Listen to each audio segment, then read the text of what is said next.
Bismillahirrahmanirrahim. Kita bersambung tentang topik bab 4.1 iaitu polimer. Kita bersambung dengan pempolimeran, tindak balas pempolimeran. Okey. Tindak balas pempolimeran ni seperti dalam nota, nanti saya akan include pada akhir video ini. Tindak balas pempolimeran ada dua, iaitu pempolimeran penambahan dan pempolimeran kondensasi. Okey, kita fokus kepada buku teks dulu ya. Okey. So, pempolimeran penambahan kita dah belajar dalam chapter 2, sebatian karbon. Okey, pempolimeran penambahan berlaku bila monomer ada ikatan kovalen ganda 2. Maksudnya siri homolog dia alkina lah. Betul tak? Sebab alkina yang ada C double bond C.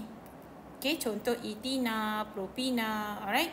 So, pempolimerahan penambahan adalah apabila monomer tu ada ikatan kovalen ganda 2. Maksudnya siri homolog dia alkina. Okey, so contoh adalah ni. Etina monomer dia. Polyetina adalah polimernya. Okey, so ciri-ciri dia. Okey, untuk setiap satu monomer polimer ini kita mesti tahu ciri-ciri dan kita mesti tahu kegunaannya. Okey. So, polyetina is nak buat beg plastik, botol mineral water bottle tu, iaitu polyetina. Polyetina atau nama lain dia adalah polytina. Dua-dua boleh, tak ada masalah. Okey. Kalau English polythene lah atau polyethylene. Okey, dan plastik pembungkus, plastik whatever lah plastik yang beli dekat supermarket ke apa, that is polyetina, right? Okey, polipropina, nampak tak macam mana dia membentuk polipropina? Macam mana dia kata ni adalah propina? Ada 1, 2, 3 karbon. 1, 2, 3 karbon. Lepas tu ada H. Okey. Nampak tak? Awak bilang je ada berapa karbon? Ada 3 karbon. Bilang H. 1, 2, 3, 4, 5, 6. H ada 6. Kan propina tu? So, ini asal dia punya formula struktur yang biasanya kita lukis. Okey. Cuma nanti saya akan tunjuk macam mana dia boleh, dia nak kena, dia buat macam ni. Dalam keadaan macam ni. Kenapa dia lukis macam tu? Nanti saya tunjuklah. Okey. So, ini kalau propina. Jadinya dia punya polimer is just tambah je perkataan poly dekat depan dia. Polypropina. Dia juga tahan lasak. Digunakan untuk buat alat mainan budak tu. Botol susu budak, botol susu baby, dan juga tekstil. Okey. Okey. Kloroetina. Kloroetina atau nama lain dia vinyl klorida untuk menghasilkan polikloroetina atau polyvinyl klorida, PVC yang kita guna untuk pipe tu. Pipe yang warna kelabu lah, kelabu ataupun putih kan. Dia kuat dan keras, guna untuk buat pipe air dan penebat elektrik. Okey, styrena. Kita duk sebut polystyrene kan, bekas pembungkusan tu. Itu dia punya monomer adalah styrena. Okey. Dia ada benzene ring ni. Okey. So dia punya polimer adalah polystyrena. Okey, ejaan tengok polystyrena. Okey. Dia ringan, betul kan? Polystyrene yang warna putih, or sometimes you see it slightly orange brown macam tu kan color dia. Okey. Ringan dengan dia adalah penebat haba. So dia digunakan sebagai penebat haba dan juga pembungkus makanan. Okey. Ataupun papan apa tu? Softboard tu kan ada yang menggunakan polystyrene kat belakang dia tu. Alright. Okey. So macam mana daripada sini, daripada etina dengan ataupun daripada propina, dia boleh jadi formula struktur yang ni.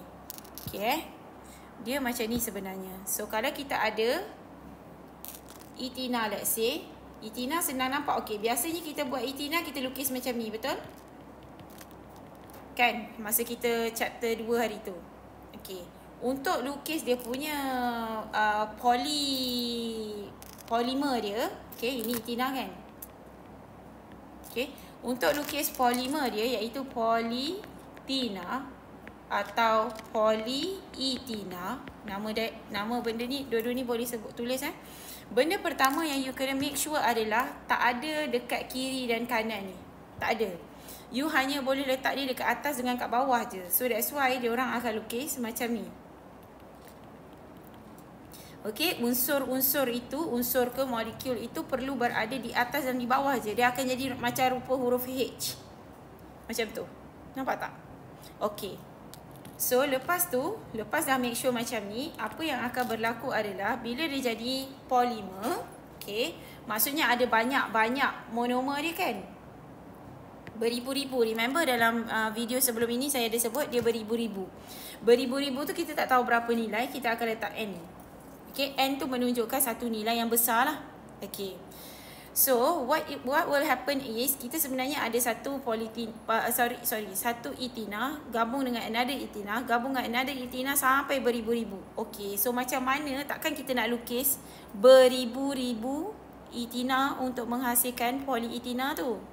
So apa yang kita buat adalah kita dah make sure dia dalam bentuk H ini. Okey. Lepas tu kita buang double bond. Lepas dah buang double bond, kita letak long arm. Lepas tu kita letak square bracket. Lepas tu kita letak N. Okey. So ini adalah polimernya. So dalam kes ini polyetina ataupun polyetina. Okey. So again, first make sure pastikan unsur atau molekul itu berada di atas dan bawah sahaja. Pastikan dia jadi macam ni. Macam huruf H. Nampak tak? Okey. Number 2, buang satu double bond. Yang ketiga, letak long arm. Yang keempat, letak square bracket. Yang kelima, letak N. Okey? Saya ada apa ni? Dia movement kinestetik sikit masa nak buat benda ni. Tapi dalam video ni tak boleh nak tunjuk kinestetik punya action kan. Okey, so tak apalah. So saya terangkan macam tu je. Okey, let's say propina tadi kan. Propina kita lukis macam mana? Kita selalu lukis macam ni, betul tak? Okey, H. Propina kena ada C3H6. This is propina. Okey. Tengok balik. First step, you mesti pastikan dia huruf H. So this part letak dia ke bawah sini, sambung kat sini. Ini pun sambung dia letak sini. So dia akan jadi macam mana? Ini sama je macam kalau kita buat macam ni. Ini H yang kat atas. Oh, saya guna pen warna sama supaya you nampak. Okay, ini saya tengah buat yang ni. Ni C yang pertama ni. Okay, so atas dia ada H, atas ni ada H. Okay, yang sebelah kiri ni, saya nak letak dia ke bawah. Yang sebelah kanan ni adalah CH3. Jadi kita letak CH3. Boleh? Okay, so ini juga adalah polipropina. Cuma kita nak pastikan dia dalam keadaan macam ni. Rupa macam H kan? Okay, so nak hasilkan polimer, kita kena ada berapa banyak monomer? Beribu-ribu. Kita tak tahu berapa, kita letak N. Okay, so lepas tu apa kita buat? Kita nak buat the second step, iaitu nak buang salah satu double bond. Okay, saya sengaja copy dan paste supaya you nampak saya hanya padam satu double bond sahaja. Maksudnya tinggalkan single bond lah antara atom carbon tu. Okay, we are done with that. Okay, dan letak long arm. Long arm ni mesti terkeluar. Okay, terkeluar. Okay, lepas tu letak square bracket. Kiri dan kanan. And finally, kita kena letak N. So, yang kita dah buat ni sebenarnya dipanggil persamaan kimia bagi pembentukan polimer, spesifiknya adalah polipropina. So kalau ada soalan exam which came out actually SPM 2023 kalau tak silap saya, tuliskan persamaan kimia untuk pembentukan the polimer tu. Alright, so tak kisahlah whatever polimer yang dia bagi kat you, apa ni, jangan panik. Okay, contoh ini tak pernah keluar lagi lah. Katalah dia bagi butina, dia bagi but 2-ina, contoh kan, macam ni kan, betul tak? But 2-ina macam ni lah rupa dia.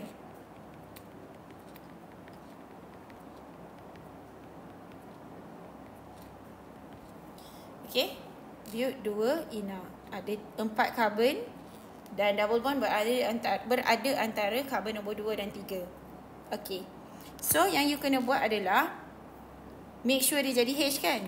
So ini sama macam, okay, yang ini letak bawah C2, yang ni letak bawah C3, gitu je. So C double bond C ni saya buat ni karbon 2 dengan 3. Lepas tu ada H atas dia kan. Letak kat bawah dia CH3. Letak kat bawah ni CH3. Dah. This is your monomer. Okay. Lepas tu kalau nak membentuk dia punya polimer macam mana? Sama juga macam tadi, saya kecilkan dulu sebab space saya tak muat. Saya rasa saya dah terangkan juga dalam sebatian karbon hari tu. Okay. So kita arrow. Okay, kita copy paste. Ingat, dah make sure dia dah jadi H tu. Okay. Lepas tu buang salah satu double bond tu. Dah terpadam. Buang salah satu double bond tu, tinggallah single bond. Okay. Lepas tu letak long arm. Lepas tu letak square bracket kiri dan kanan. Lepas tu letak N. Okay. So ini polybutina lah. Tapi saya tak tahulah apa dia punya kegunaan. Tapi the point is you tahu macam mana nak buat the step by step tu. Step yang paling penting is actually the first step. Selagi you tak dapat buat the first step, you tak boleh nak sambung seterusnya. You pasti tak ada kiri dan kanan, because yang nak menyambungkan ni, mengapa boleh bersambung tu. Okay, saya guna another page lah Macam mana boleh bersambung tu? Saya copy this. Saya copy this one. Copy. Okay, saya paste kat sini Alah, macam mana ni? Oh, tak boleh paste. Copy. Oh, salah tekan. Paste. Okay. Macam mana dia boleh jadi macam tu? Ni sebenarnya ini. Okay. Ni the first molecule kan? The first monomer. The first monomer. Ini the second monomer. Ini the third monomer. Sampai ada beribu-ribu. Okay, so saya takkanlah buat beribu-ribu kan? Okay. So in order for you to sambungkan dia orang, maksudnya you nak letak satu ikatan kat sini, betul tak? Kalau you nak letak ikatan kat situ, you cannot have ni. Cuba tengok carbon ni. Carbon ni kalau you biar dia double bond, dia akan ada 5 ikatan kat situ. Salah dah tu. So that's why benda pertama yang you buat first adalah jadikan dia dalam bentuk H. Lepas tu you buang dia single bond ni. One of the double bond.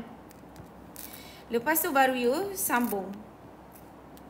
Dia essentially dia sebenarnya macam ni lah. Tapi takkan kita nak lukis sampai beribu-ribu, betul tak? You will have a very thick textbook. Dia bersambung lagi. Ini pun sebenarnya bersambung lagi. Dia sebenarnya macam tu. So instead of having to draw so many molecules of this ethene ke, propene ke, butene ke, tak kisahlah, chloroethene ke atau styrena tu ke, so kita hanya lukis satu sahaja. Okay, lepas tu kita tunjuk macam mana dia boleh bersambung macam ni. Okay, so itu adalah pempolimeran penambahan. Saya tadi tunjuk macam mana membentuk polimer ini. Boleh ulang-ulang tengoklah dalam sebatian karbon pun saya ada mention pasal ni.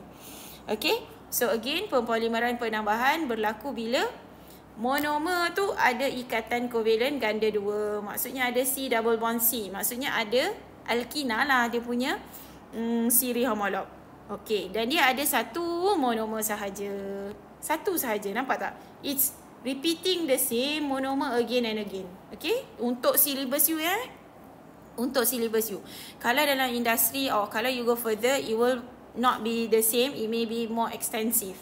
Okay, so that's why dia lukis macam ni. Nampak tak? Bila dia lukis. So waktu tidak balas ikatan ganda 2 dibuka. Dibuka tu maksudnya kita buang satu, kita tinggalkan satu sahaja. Itu maksud dibuka. Okay, dan monomer ditambah pada rantai molekul untuk menghasilkan polimer. Okay, so that's why dia lukis macam ni. Dan terhasillah apa benda ni? Ini adalah persamaan kimia bagi pembentukan polietina. So kalau ditanya dalam exam, macam mana persamaan kimia dia? Macam ni lah, which we have drawn tadi. Okay, ini adalah hasil daripada polietina. Okay, alright. Okay, so itu kalau pempolimeran penambahan, which saya ada tulis dalam nota ni. Nampak ni? Monomer ada ikatan ganda 2, C double bond C, alkina, dan dia ada satu sahaja hasil tindak balas.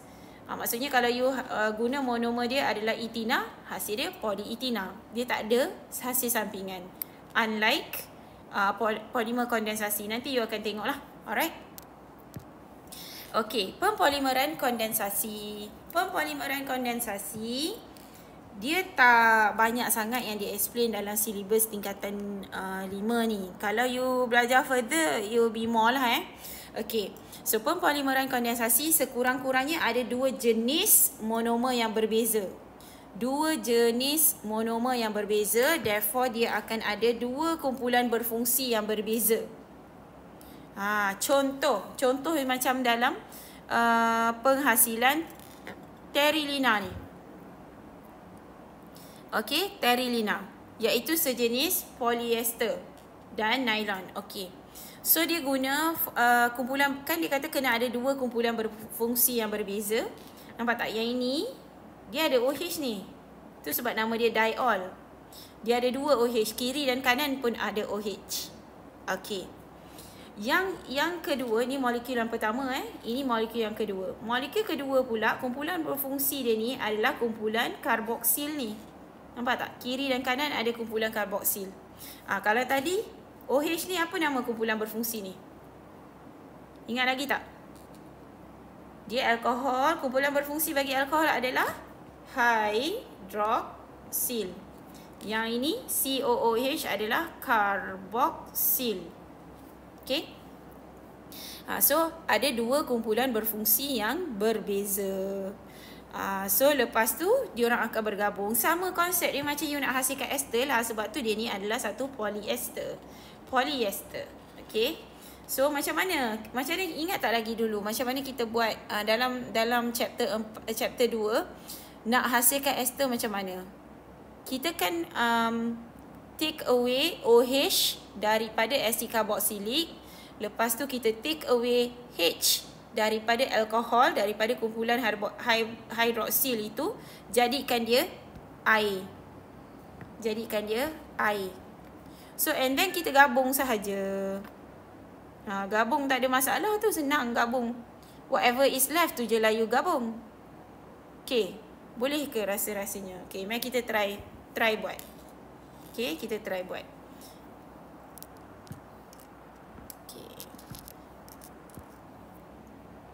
Saya nak ambil ni. Ini saya nak ambil.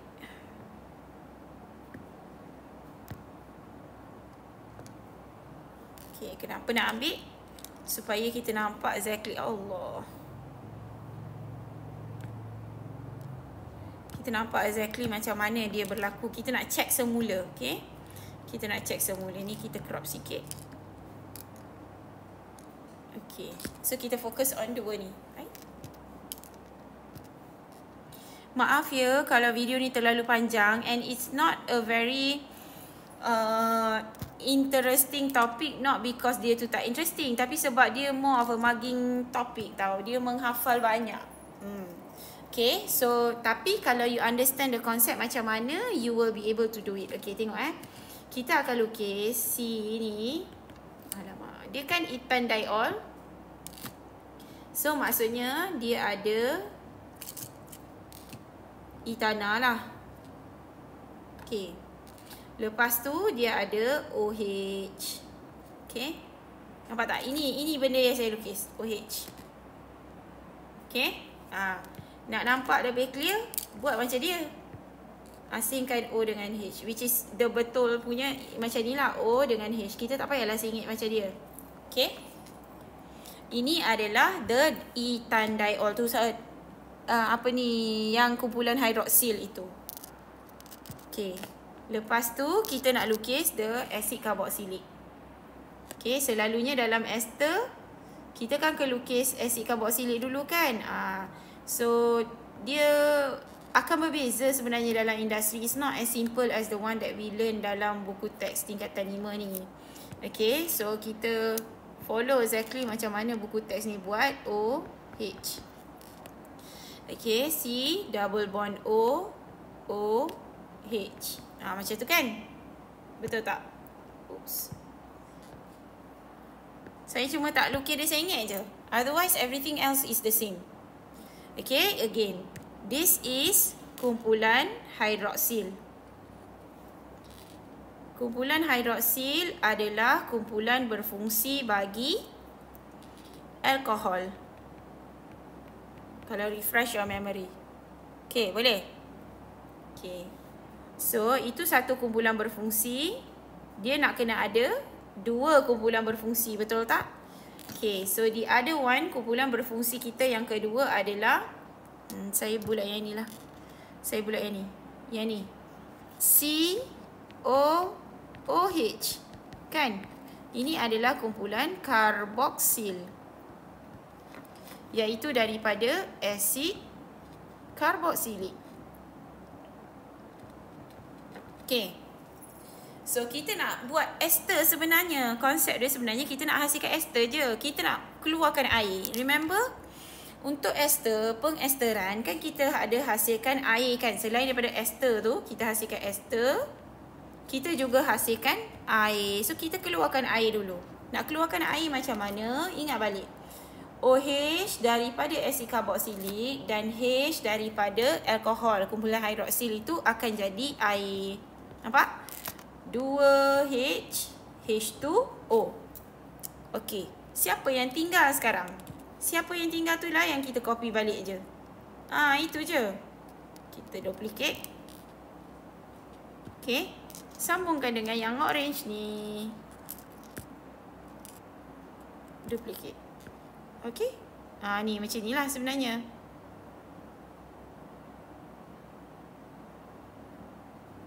Nampak tak? Ni air. Ni air tu. Ini is the ester. Terilina tu. Okey. Polyester lah dia. Sejenis polyester. Okey. Mana dia punya kumpulan berfungsi now? Dekat sini. Kan kumpulan berfungsi bagi ester adalah C double bond OO. Ingat tak? Okey.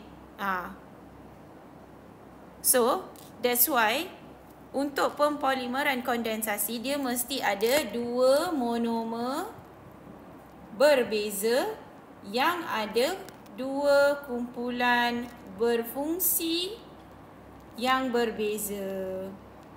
Contoh ni hidroksil dengan karboksil. Itu je. Okey. So dia ada bagi ini satu contoh menghasilkan terilina ni. Alright. So in another example pula dia hasilkan nylon. Okey, dalam kes nylon ini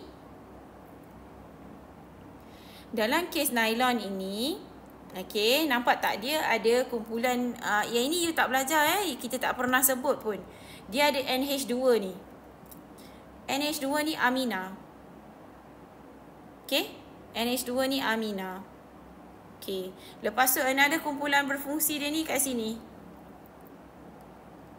Okey. So Sini dengan sini. Yang ini gabung dengan another molecule of this amina ni. So nampak tak? Dia ada dua kumpulan berfungsi yang berbeza. Okay. So you nak keluarkan asid hidroklorik.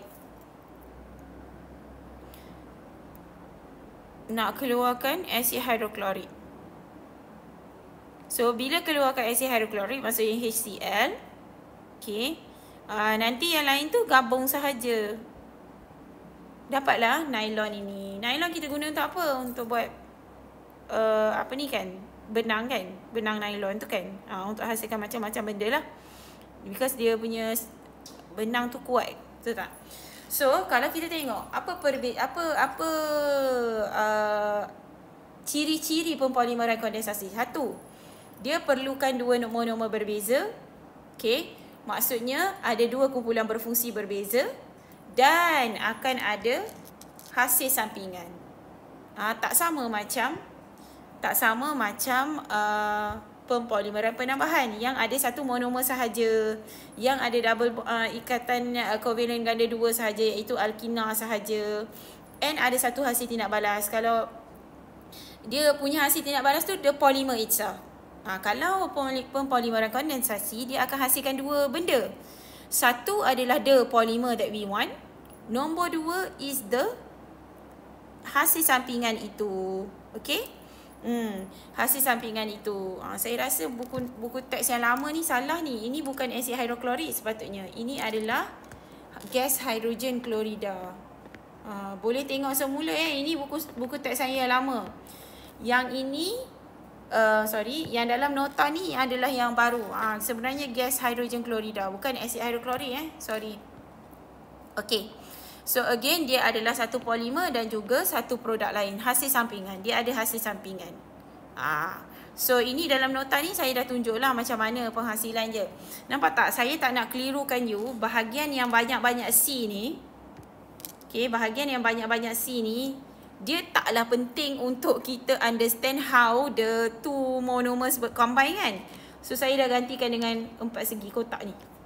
Sama juga dengan bahagian ni. Ni semua ni saya gantikan dengan dia punya CH tu. Hidrokarbon dia saya gantikan dengan kotak. So nanti you ganti balik lah. It's just to show bahagian yang nak dikeluarkan sahaja. Kita nak keluarkan hidrogen klorida, gas hidrogen klorida. Therefore saya letakkan dia sebagai kotak like that. Okay. So supaya kita tak terlalu bothered with how many carbons lah, how many hidrokarbon tu. Okay. So itu adalah berkaitan dengan pempolimeran penambahan dan pempolimeran kondensasi. Kalau tak silap saya dah keluar dah perbezaan ni. SPM 2024 ke the latest one ke, I'm not too sure, dah tak ingat dah. Okay. Ini pun ini saya dah lukis untuk yang tadi yang kita lukis tu untuk Terilina. Okay. So saya dah lukis juga. Alright. Then kita tengok juga tentang ini penghasilan nylon ini. Saya akan masukkan video ni secara asing lah. Okay, saya sendiri tak pernah jalankan eksperimen ini sebab bahan ini tiada di makmal sekolah saya. Tapi saya difahamkan ada beberapa sekolah dah dapat dah bahan ini. Baru je sampai kat sekolah masing-masing. So insyaAllah kalau ada nanti saya try buat. Tapi memang dah ada guru-guru cemerlang kimia dah rekodkan video semasa pembinaan di SKP ini untuk eksperimen penghasilan nylon ni. So nanti saya akan masukkan juga. Okay. Boleh dengar penerangan daripada Puan Wong. Okay. Iaitu penulis buku teks tingkatan 4 kimia. Okay. So dalam tu dia ada dah explain dah. Alright. So saya takkan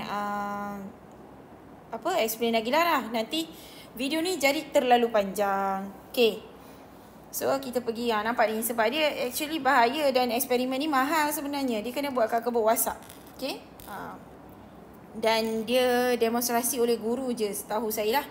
Okay. So yang dia boleh tanya tentang polimer lagi adalah tentang penggunaan polimer dalam kehidupan harian. Okay, ada dalam satu soalan KBSM dia tanya wajar tak guna polimer ni, plastik ni, wajar tak guna? So bila dia tanya wajarkah, you mesti jawab ya ataupun tidak. Jangan tak jawab. You mesti jawab ya ataupun tidak. Betul. You jawab ya pun betul. You jawab tidak pun betul. Okay. Cuma you kena explain lah. Okay. So kenapa? Kalau ya kenapa? Kalau tidak kenapa? Okay. So ini kalau jawapan you ya. Ambil je balik sifat polimer sintetik tu, plastik tu. Penyebab haba yang baik, ringan, kuat dan keras, bersifat lengai, tidak reaktif, daya tahan haba yang tinggi. Okay. Dia banyak digunakan dalam macam-macam benda lah. Alright. Cuma kalau you kata tidak, you cakap lah dia boleh menyebabkan pencemaran. Tapi explain lah sikit mencemarkan tu macam mana. Sebab kebanyakan beg plastik adalah tidak terbiodegradasi. Bila tidak terbiodegradasi, maksudnya dia tak boleh dilupuskan, tak boleh terurai. Dia tak boleh terurai. Maksudnya dia hidup beribu-ribu tahun. Contoh orang ni, dia buang sampah pada tahun 1999. Contoh. Beribu-ribu tahun selepas itu, sampah yang dia buang masih lagi ada. Dia ni dah mati dah. Itu maksudnya. Bukanlah saya nak kata bunuh diri. Tak. Maksudnya dia ni mesti dah meninggal lah. Selepas beribu-ribu tahun, mana ada orang hidup beribu-ribu tahun, betul tak? Tapi plastik yang dia buang ni masih ada lagi. Because that bag plastik adalah tidak terbiodegradasi. Maksudnya tidak boleh terurai. Okay, sebab dia bahan yang sustain, dia boleh tahan lama. Okay, so dia sangat lengai dan tidak reaktif. So that's why lah dia boleh. So kalau you jawab tidak di situ, you boleh cakap sebab beg plastik ni tidak terbiodegradasi atau polimer sintetik ni tidak terbiodegradasi, maka menyebabkan pencemaran. Okay, tempat pelupusan sampah pun dah terlalu menimbun lah kiranya. Okay, so that is why kita wujudkan 3R atau 5R dah sekarang ni kan. Okay, so tengok ni. Sifat sesetengah polimer tahan lasak, mengambil masa sangat lama untuk terurai, menyebabkan masalah pencemaran yang serius. Okay. Also sebabnya nanti bila ada orang ni yang macam tidak bertanggungjawab ni, pergi buang lah sampah plastik apa semua dekat dalam laut, menyebabkan haiwan-haiwan di dalam laut ni, dia pun mana tahu itu plastik. Okay. Tersumbat dekat hidung lah. I bet mesti ramai dah tengok video yang berkaitan dengan itu. So and then yang kalau mikroplastik, maksudnya kita dah proses-proses, lepas tu masuk dekat dalam air. So those things lah. Okay. So itu adalah berkaitan dengan polimer. Soalan SPM, kalau saya sempat, saya akan tunjukkan contoh soalan SPM selepas video ini. Okay, sekian. Terima kasih. Bye-bye.